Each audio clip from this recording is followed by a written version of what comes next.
Fala,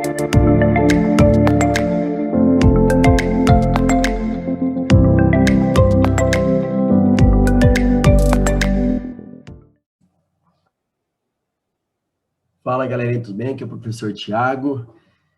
Hoje eu vou resolver com vocês as questões de Química da Unesp 2022, segunda fase. Por conta da pandemia, né, a segunda fase da Unesp esse ano também, foram questões de múltipla escolha, né? Foram testes aí, tá bom? Então, eu vou resolver com vocês, espero que vocês gostem. No meu canal, se você não conhece, entra lá, né? Thiago Scorsi, e lá eu resolvo os principais vestibulares do país aí, as questões de Química aí, tá bom? Unesp, Unicamp, Enem, beleza? FUVEST. Vamos lá, espero que vocês gostem. Vamos lá. Que Deus nos abençoe mais um dia, galera. Questão 46. Considere o seguinte procedimento realizado para obtenção de óleo de amendoim em pequena escala. Então, ele vai te dar as etapas que você vai fazer aí para, né, extrair o óleo de amendoim. Vai remover as cascas e as peles dos grãos. O grão vai remover a pele e as cascas. Depois vai transferir esses grãos para o almofariz, acrescentar etanol e triturar bem com o pistilo. Coar a mistura do almofariz, recolhendo o líquido coado em um prato. Deixar o prato exposto ao ambiente até que o etanol evapore completamente. Depois recolher com uma seringa o óleo de amendoim que restou no prato. A trituração dos grãos favorece a dissolução do óleo no etanol, pois a superfície de contato. Tá falando, por que a gente deve triturar os grãos? Gente, né? Dos fatores que acelera a velocidade da reação aí também, né, é a superfície de contato. Se você colocar o comprimido inteiro e o comprimido em pó na água, né, coloca lá 2 copinhos com água, um você vai colocar o comprimido inteiro, o outro você vai transformar em pó, vai colocar ao mesmo tempo na água, em copos separados. Você vai ver que o comprimido triturado, a reação vai ser mais rápida, a efervescência vai acabar primeiro. A reação vai ser mais rápida, vai ocorrer num tempo menor. Por quê? Porque a superfície de contato é maior. Por quê? Quanto mais pedacinhos você tiver, maior vai ser a área de contato do comprimido com a água. Então, vai ter mais colisões entre os reagentes, mais rápida a reação, né? Mesma coisa carvão. Né? Com o carvão, você pegar pedaços inteiros, né? Lascas grandes, demora para pegar o fogo. Aí, o que você faz? Você quebra. Quebrando o carvão, você vai ter mais pedacinhos. E quanto mais pedacinhos você tiver, maior será a área de contato do carvão com o oxigênio do ar. E a reação vai ser mais rápida. Então, a trituração dos grãos, né, você triturar os grãos, a reação vai ser mais rápida. Por quê? Porque você aumenta a superfície de contato. Né? Então, o grão inteiro e a trituração, o grão triturado, mais pedacinhos, a área de contato entre os grãos vai ser maior. Tá bom? Beleza? Tranquilo? Então, bem tranquilo aqui, ó, aumenta. Já eliminamos 2 alternativas aqui, ó. Aumenta. Tornando o processo de separação de misturas chamado... E aí? Filtração ou extração com solvente? Olha o que ele fala lá. Transferir os grãos para o almofariz, acrescentar etanol e triturar. Então, peraí, ó. A trituração dos grãos favorece a dissolução do óleo no etanol, pois aumenta a superfície de contato, tornando o processo de separação de misturas chamado... Que separação que é essa? Quando ele adiciona o etanol, o que ele vai fazer? Ele vai dissolver o óleo presente no amendoim. Então, você vai ter uma mistura que você coloca o etanol, ele vai extrair o óleo desse amendoim. Né? As demais substâncias vão ficar, né, impurezas lá. Mas, na hora que você joga o etanol, ele puxa, né, ele extrai o óleo. Então, é um processo chamado de extração com solvente. Então, eu estou extraindo o óleo de amendoim usando uma substância adequada, um solvente adequado, que no caso é o etanol. Um processo chamado extração com solvente. É o mesmo mecanismo, galera, quando você faz um café. Tá? Quando você tem o pó de café, né, você joga água quente. A água quente passa pelo pó e forma o café. Mas depois não fica, uma parte do pó lá não fica retida no filtro? Então, peraí, o que a água quente fez? Ao passar pelo pó, ela extraiu, ela conseguiu arrastar com ela algumas substâncias presentes no pó. Uma delas, por exemplo, é a cafeína. Entendeu? Então, é um processo chamado de extração. A água quente tem essa propriedade. Quando ela passa pelo pó, ela extrai alguns componentes desse pó e dá o gostinho, né, do café aí. Tá bom? É um processo extração com solvente. Bom. Extração com solvente. Então, o cara adicionou o etanol para extrair, para tirar, né, para dissolver, né, para se misturar com esse etanol, né, ele vai, ao passar ali, ao adicionar o etanol, ele vai puxar esse óleo de amendoim. Você vai ter uma mistura de etanol e óleo de amendoim juntos. A separação da mistura do óleo com o álcool, então tá vendo, ó, o álcool extraiu, absorveu o óleo. Então, você tem uma mistura agora de óleo de amendoim e álcool. Aí, o que ele vai fazer? A separação da mistura do óleo com álcool é possível, porque o etanol possui maior papapá. Bom, o que ele fala, galera? Olha lá no quarto procedimento.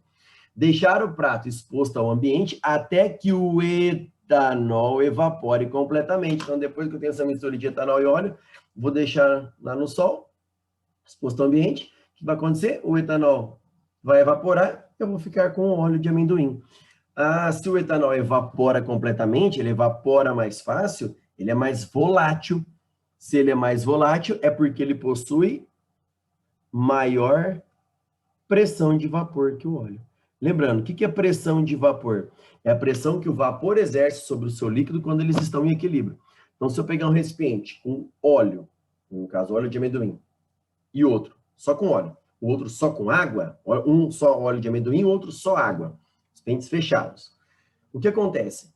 Vou esperar um tempo, parte dessas moléculas que estão no estado líquido vão passar para o estado gasoso, então vai começar a exercer pressão. Onde a pressão de vapor vai ser maior? O etanol, porque o etanol ele falou que é mais volátil, ele evapora completamente. Então, se eu pegar dois recipientes na mesma temperatura, um com óleo de amendoim, outro com água. A água é mais volátil, água não, álcool. O álcool é mais volátil que o óleo, então o álcool vai evaporar. Se vai evaporar, a pressão ali dentro vai ser maior. Então, o segredo está aqui. O etanol evapora completamente, então ele é mais volátil. Então, ele apresenta maior pressão de vapor.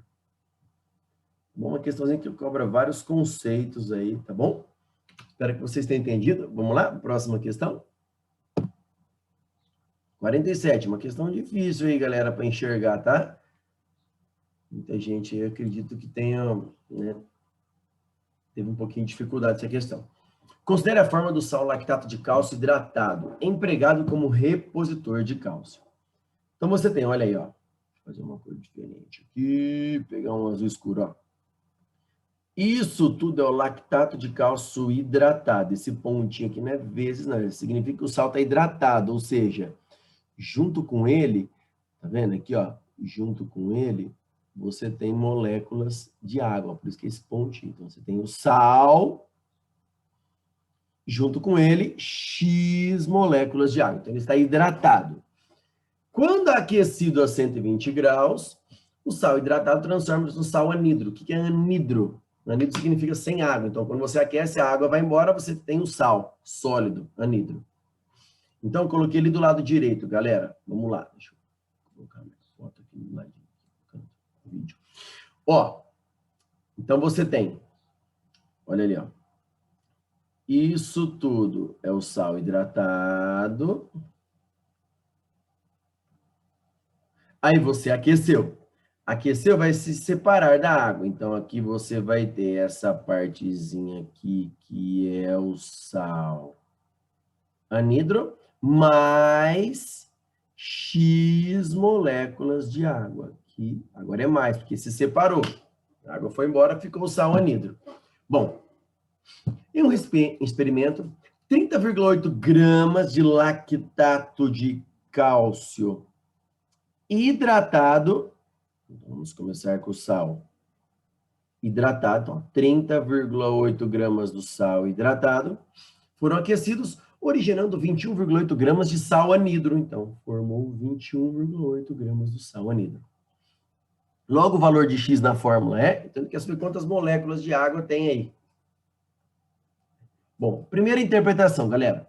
Se o sal com água pesava 30,8 gramas e após ter aquecido, sobraram 21,8 gramas do sal anidro, significa que essa diferença de massa aí foi a água que evaporou. Então, conclusão, 30,8 menos 21,8, nós temos 9 gramas de água que evaporou. Bom, vamos transformar isso em mol, porque aquela proporção do balanceamento, esse XH2O, essa proporção do balanceamento aí, galera, esse número que vem antes da substância, é a proporção em mol. Vamos descobrir quantos mols de água. Olha lá. Então, 9 gramas de água corresponde a X mol. Bom, e a massa molar da água? Qual é a massa molar da água? Aí você vai constar a tabela periódica, né? Olha lá. Você sabe que o H vale 1, o O vale 16. Então, H2O, 2 vezes 1, 2, mais o O que vale 16. As massas molares você consulta a tabela periódica, né? Então, a massa molar da água, 18 gramas por mol. Então, cada mol de água, 18 gramas. Então, nós temos um total aí de meio mol de H2O. Tá, mas esse meio mol de H2O está para quantos mols do sal? Eu tenho que saber essa proporção. Né? Eu não sei, vamos ver quantos mols a gente tem do sal? A gente tem que ver a proporção de sal e água. Quanto de sal e quanto de água. Então, vamos lá. A parte mais difícil aqui, galera, né? Às vezes eu acho mais chatinha. Olha o sal. Sal anidro, sem água. Então, tirei a água, sobrou isso tudo, ó, essa parte roxa. Isso tudo dentro do colchete aqui, ó. Então, isso tudo 2 vezes e o Ca mais 2. Ca mais 2 tem um átomo de cálcio só, né? Ca mais 2 significa que ele perdeu 2 elétrons, não interfere na massa, né? Porque a massa do elétron é desprezível. E esse COO-, esse menos aqui, também não interfere na massa molar. Então, dentro desse colchete, a gente tem 1, 2, 3 carbonos, ó, C3, H, 3 aqui, mais 1, 4, mais 1, 5, H5. E oxigênios tem 1, 2, 3. Então, nós temos dentro do colchete C3H5O3, mas isso tudo 2 vezes. Então, eu coloquei o 2 aqui fora. E um átomo de cálcio. Então, vou ter que calcular a massa molar disso tudo. Ó, o carboninho vale 12. Então, 3 vezes 12, 36. Tudo bem? O H vale 1, massa molar do H. Como tem 5, 5 vezes 1, 5. O O vale 16. 3 vezes 16, 48. Então, você vai somar 35, 36 mais 5 mais 48. Né? E depois o valor, você ainda vai multiplicar por 2. E depois vai somar com o cálcio, que tem massa molar 40. Então, somando isso tudo, você vai achar uma massa molar de 218 gramas por mol. Certo? Então, cada mol desse composto, né, massa molar de 1 mol, corresponde a 218 gramas. Mas ele falou, olha lá, que foi produzido 21,8 gramas de sal anidro. Né? Então, esses 21,8 gramas, que é o que produziu, corresponde a quantos mols? X. X vai dar 0,1 mol. Então, vamos entender, vamos finalizar então. Então, nisso tudo, o que que nós temos? Ó, de lactato de cálcio anidro, nós temos 0,1 mol. Então, ele deu a massa em gramas, a gente transformou em mol, 0,1 mol. De água, a gente tem 0,5 mol. Então, nós temos, para cada 0,1 mol de lactato de cálcio, 0,5 mol de água. Ou seja, qual que é a proporção se você cancelar os zeros aqui, ó? A proporção é de 1 para 5. Então, eu tenho 1 mol de lactato de cálcio para 5 mols de água. Ou seja, ó, 1 mol, né? Eu tenho 1 mol de lactato de cálcio para 5 mols de água. Beleza? Então, proporção, ele quer saber o valor de X, 5. Uma questão bem chatinha. Daria para fazer de outro jeito, galera. Né? Mataria tudo numa regra de 3 só, mas é um pouquinho mais chato. Olha aqui, ó. Vê. Você tem de um lado o lactato de cálcio anidro, do outro lado, a água. Então, o que a gente sabe? Ele falou que aqueceu 30,8 gramas de lactato de cálcio, originando 21,8 gramas de sal anidro. Então, olha que interessante.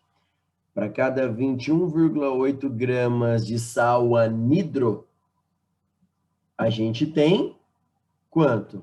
Ó, originou 21,8 gramas de sal anidro, mas tinha 30,8. Então, a diferença é o que foi embora de água. Quanto foi embora de água? 9 gramas. Então, para cada 21,8 gramas do sal anidro, nós temos 9 gramas de água. Beleza? Bom, qual que é a massa molar do lactato de cálcio? Nós calculamos ali, ó, 218. Então, para cada 1 mol de lactato de cálcio, que corresponde a 218 gramas, ó, para cada 1 mol de lactato de cálcio, a gente tem X moléculas de água. A massa molar da água é 18. Como eu tenho X mols, eu multiplico 18 vezes X. Multiplicando em cruz, você vai cair direto no X, é igual a 5. Uma questãozinha de estequiometria que eu achei um pouquinho complexa, galera. Né, para o aluno enxergar essa estequiometria aí, uma questão um pouquinho difícil. Tá bom? Espero que vocês tenham entendido. Vamos lá? Próxima questão. Uma questão bem tranquila essa, galerinha. Olha lá. Questão de radioatividade. Uma explicação para a emissão de partículas beta, né, que são elétrons, né, emitidos pelo núcleo com alta velocidade, por núcleos instáveis, é a conversão de um nêutron do núcleo atômico em um próton e um elétron, segundo o processo representado, em que o próton fica no núcleo e o elétron é emitido. Então, aí, você tem um nêutron, tem carga 0 e massa 1. Quando ele se quebra, ele origina um próton, que tem carga 1 e massa 1, e origina um elétron, que tem carga menos 1 e massa 0. Esse elétron é partícula beta, que é arremessada, né? Essa partícula é arremessada com alta velocidade para fora do núcleo desse átomo. Ocorre com a emissão de partículas beta a transformação de...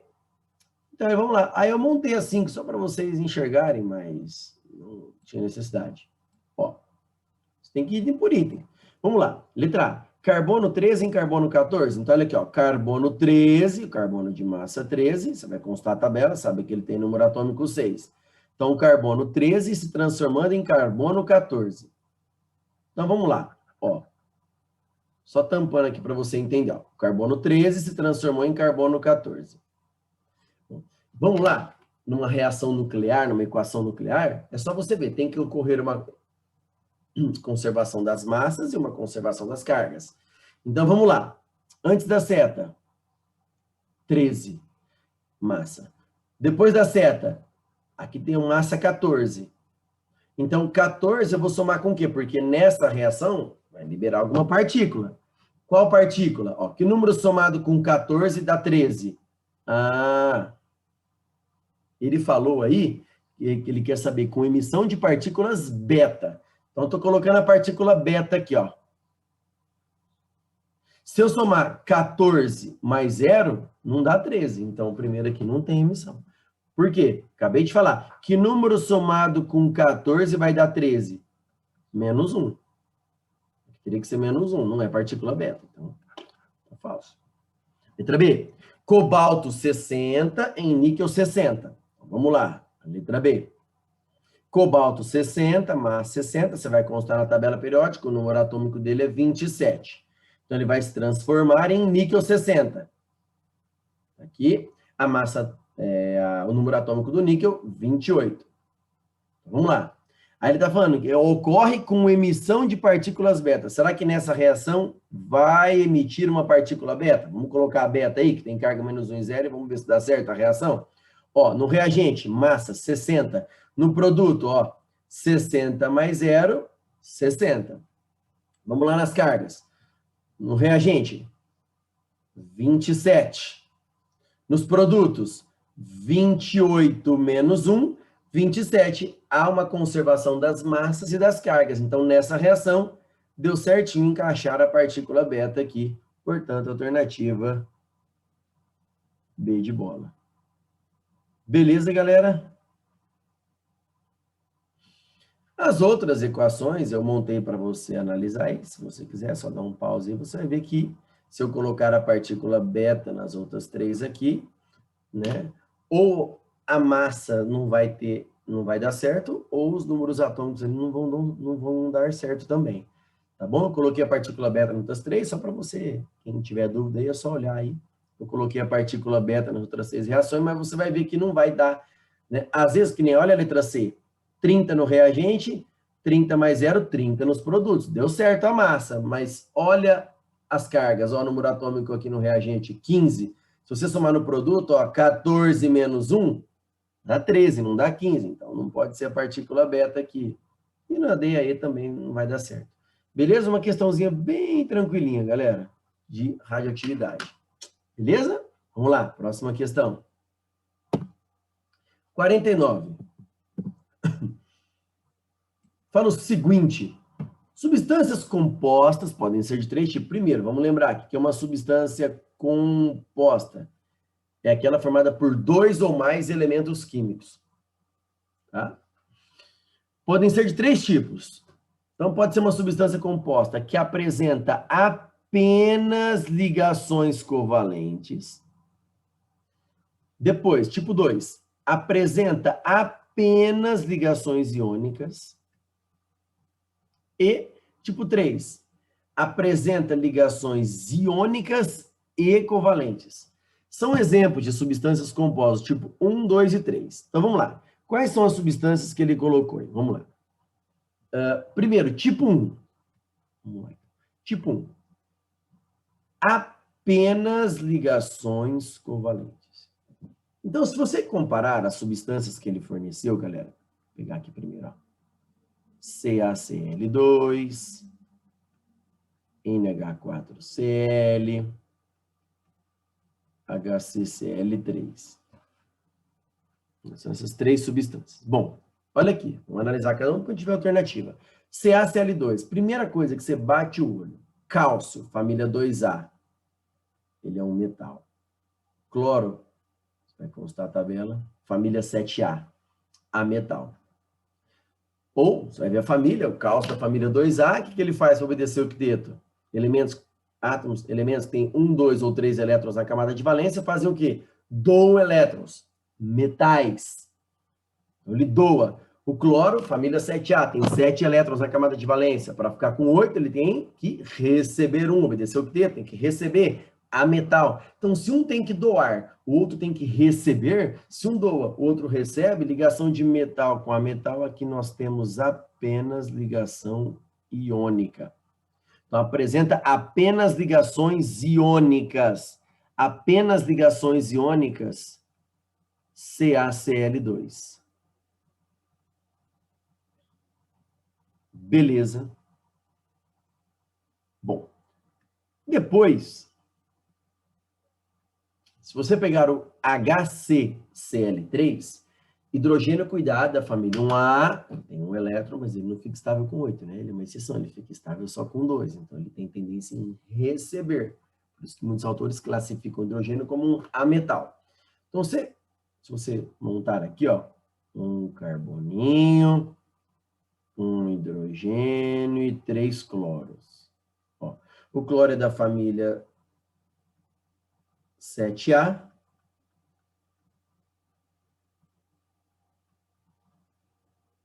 E o carbono é da família 4A. Ó, o cloro 7 compartilha 1, ele tem tendência em receber. O carbono tem 4, ele recebe mais 4 para ficar com 8 na camada de valência. Então, Se tem dois átomos, que tem dois elementos com tendência em receber, eles vão compartilhar. O hidrogênio tem um, compartilha mais um, fica estável com dois. Então, aqui nós temos átomos, todos esses elementos aí, eles têm tendência em receber.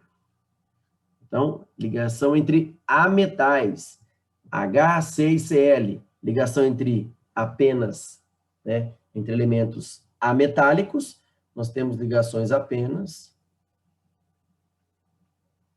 ligações covalentes. Então, apresenta apenas ligações covalentes. Apenas ligações covalentes só pode ser o HCCl3. Agora, galera, o detalhe maior aí, ó, é esse daqui, ó, o 3. Né? Olha esse NH4Cl. O que acontece?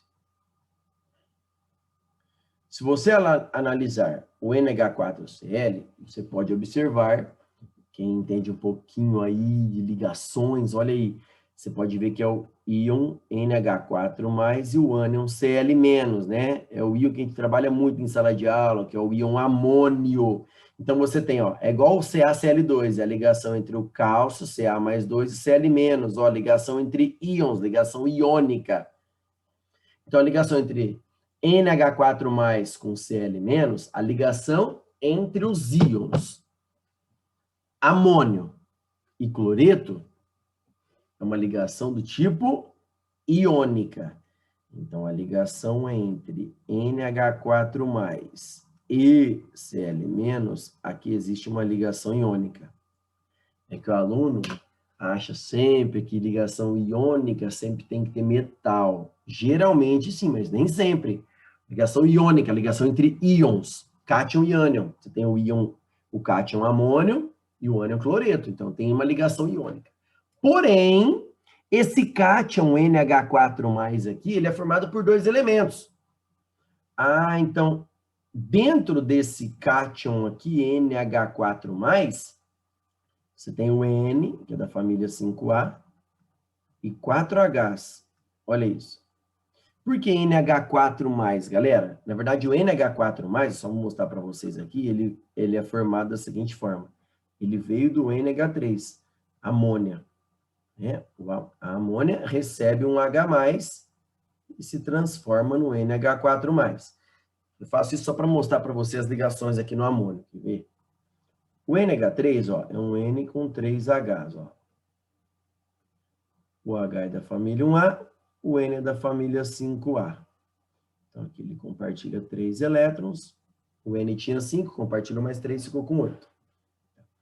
Aí ele recebe um H+. O que é um H+? É um hidrogênio que perdeu seu único elétron, porque o H tem número atômico 1, ou seja, ele tem um elétron. Quando ele perde esse elétron, ele se transforma em H+. Então, H+, na verdade, é um próton. É um hidrogênio que perdeu seu único elétron. Então, para ele ficar estável, ele precisa de 2. Como o nitrogênio tem um par de elétrons livre, ele faz uma ligação dativa e ele consegue receber o H+. Então, a fórmula do íon NH4+ é essa daqui, ó. NHHH, e aqui uma ligação dativa com outro H. Isso tudo com carga positiva. Tá? Por que positivo? Por causa do próton do hidrogênio. Tá? Mas tá aí? Então, dentro do NH4+, dentro do íon amônio, aqui existe compartilhamento de elétrons. Ah, então, dentro do cátion, existe ligação covalente. Então, dentro do amônio, existem ligações covalentes. E amônio com cloro, ligação entre íons, cátion e ânion, também há depois uma ligação iônica entre o amônio e o cloro. Por isso que nós temos ligações iônicas e covalentes. Com isso, alternativa D de dado. Tudo bem, galera? Espero que vocês tenham entendido. Só uma observação aqui. Ah, mas e o CaCl2, professor? Por que tem ligação iônica e covalente? Porque aqui o cátion, Ca+2, o cátion é formado por um único elemento, então não está fazendo ligação com nada. Né?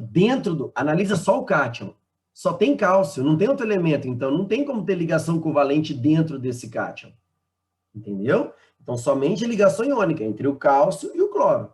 Agora, ali no NH4Cl, você tem dentro do cátion, o cátion é formado por 2 elementos. Então, existem ligações ali entre esses 2 elementos. NH, ligação covalente dentro do cátion.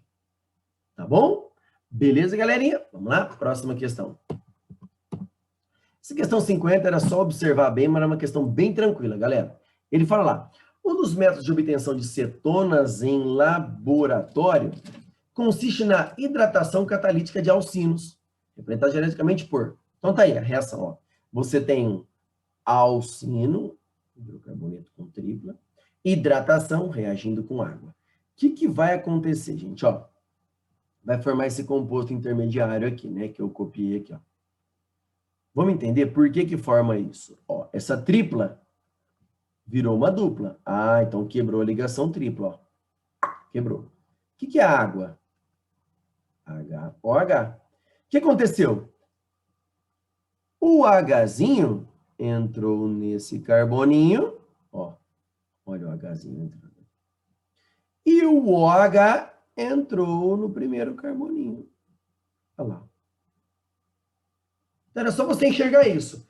Quebrou a tripla, ficou uma dupla. O OH da água entrou no primeiro carbono, o Hzinho entrou no segundo. Bom, aí isso vai gerar uma outra substância. Gerou essa substância aqui. O que aconteceu do segundo, né?